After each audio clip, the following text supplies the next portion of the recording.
अब ये टीचिंग का जो है, अब मेरा TRE 2 में BPSC में ज्वाइन किया हूँ, तो इसमें हमारा अब जो है पर्सनली टीचिंग के फील्ड में काम करने का रहा है।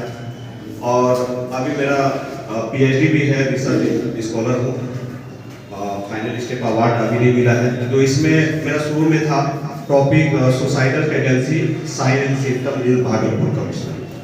तो इसके लिए ये बहुत थोड़ा सा हार्ड टॉपिक हो गया था, भाग दौड़ ज़्यादा हो गया, तो फिर चेंज करके फिर मैं डिप्रेशन पे लिया। अब बात आती है कि अभी के समय में बहुत सारे लोग जो है अच्छे पढ़े लिखे होने के बावजूद भी, इंटेलेक्चुअल होने के बावजूद भी कभी कभी क्या होता है कि प्रेजेंस ऑफ माइंड या डिसीजन मेकिंग में दिक्कत हो जाती है।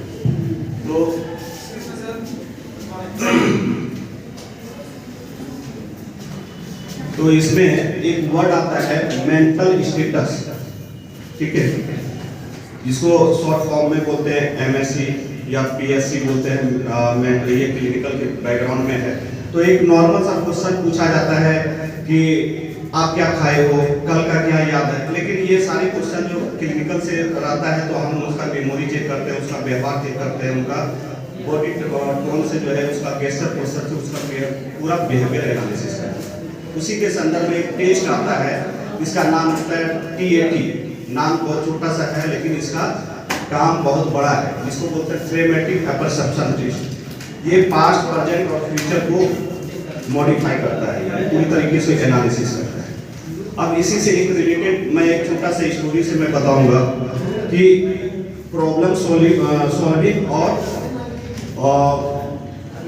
सॉल्यूशन ओरिएंटेड कैसे होता है। सपोज गर्मी का मौसम होता है, ठीक है, तो भागलपुर का एक विक्रमशिला सेतु है, उस पर सपोज ये कीजिए कि जुलाई के महीने में बहुत ज़्यादा गर्मी है, कार से लेके जा रहे हैं और उस समय अचानक से बीच रोड पे जब आए तो वहाँ पर गाड़ी की पंचर हो जाती है। उस कंडीशन में आप ये सोचिए कि वन वे रोड है, एक साइड उधर से भी ट्रैफिक, पीछे से भी ट्रैफिक, ऊपर से गाड़ी के अंदर नहीं बैठ सकते हैं, बाहर भी नहीं निकल सकते हैं।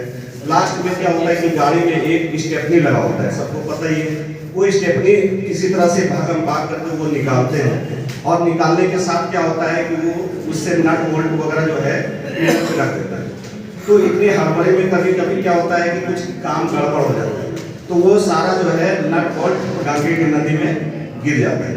इस कंडीशन में सोचिए कि उस व्यक्ति का क्या हाल होता होगा कि आगे भी समस्या पीछे भी, यानी एक साइड कुआं और दूसरे साइड खाई, क्या डिसीजन लेंगे। और उस समय कहते हैं कि first impression is last impression. वहाँ पे कोई एकदम छोटा साधारण व्यक्ति हो और वो आपसे पूछे कि मैं आपका कुछ हेल्प करूं, तो आप उनका बात भी सुनना पसंद नहीं करेंगे। तो उसी समय उनके रास्ते से जा रहा था एक व्यक्ति, तो देखा कि बहुत परेशान वो जेंटलमैन थे, तो उनसे पूछा कि आपको क्या दिक्कत है। बोला कि अरे यार जाओ, ऊपर से ये गाड़ी लेके जा रहे थे और बीच पंक्चर में जो है ये गाड़ी पंचर हो गई, नट बदल रहे थे, उसका स्टेपनी चेंज कर रहे थे और वो नट भी था, देखो किस्मत ऐसा वो भी पुल के नीचे हो गिर गया। अब मैं उधर ना जा सकता हूँ, ना इधर जा सकता हूँ, ना गाड़ी के अंदर बैठ सकता हूँ। क्या करूँ, बता तुम क्या समस्या बता रही, इसका सॉल्यूशन क्या बता सकते हो। तो वो व्यक्ति जो है बड़े सरल भाषा में बोला, इतनी छोटी समस्या के लिए आप महोदय इतना परेशान है। उनका दिमाग चला, बोला कि 3 टायर तो ठीक है आपका। तो बोला हाँ, तो ऐसा आप क्यों नहीं करते हैं कि उन तीनों टायर से एक नट आप निकाल लीजिए और उन नट से जो है निकालकर आप आराम से वो चौथा स्टेपनी में जो है लगा लीजिए और आगे यहाँ से पार हो जाइएगा और जहाँ पर मैकेनिक से फिर से आप उनको कर लीजिएगा। तो अब बात आती है कि इतना सरल सा सॉल्यूशन का ये क्या, वो व्यक्ति क्यों, जबकि उनके पास नॉलेज नहीं होने के बावजूद भी बहुत इजी तरीके से उनका सॉल्यूशन दे दिया। और जो वो बहुत बड़ा इंटेलेक्चुअल था वो जेंटलमैन, उन प्रॉब्लम का यानी सॉल्यूशन नहीं ढूंढ पा रहा था। इसका एक ही चीज है कि जो वो साधारण सा दिखने वाला व्यक्ति था, उस प्रॉब्लम को कभी नहीं देखा कि हमारे पास समस्या क्या है। उन्होंने ये देखा कि इसका सॉल्यूशन क्या है। और वो व्यक्ति जो जेंटलमैन था वो बार बार उस प्रॉब्लम को देख रहा था। जब एक प्रॉब्लम को हम देखते हैं तो एक के बाद एक प्रॉब्लम ही दिखना शुरू हो जाता है और उसी प्रकार से हमारा माइंड भी मैपिंग करना शुरू हो जाता है, जिसको हम लोग न्यूरो पाथवे बोलते हैं।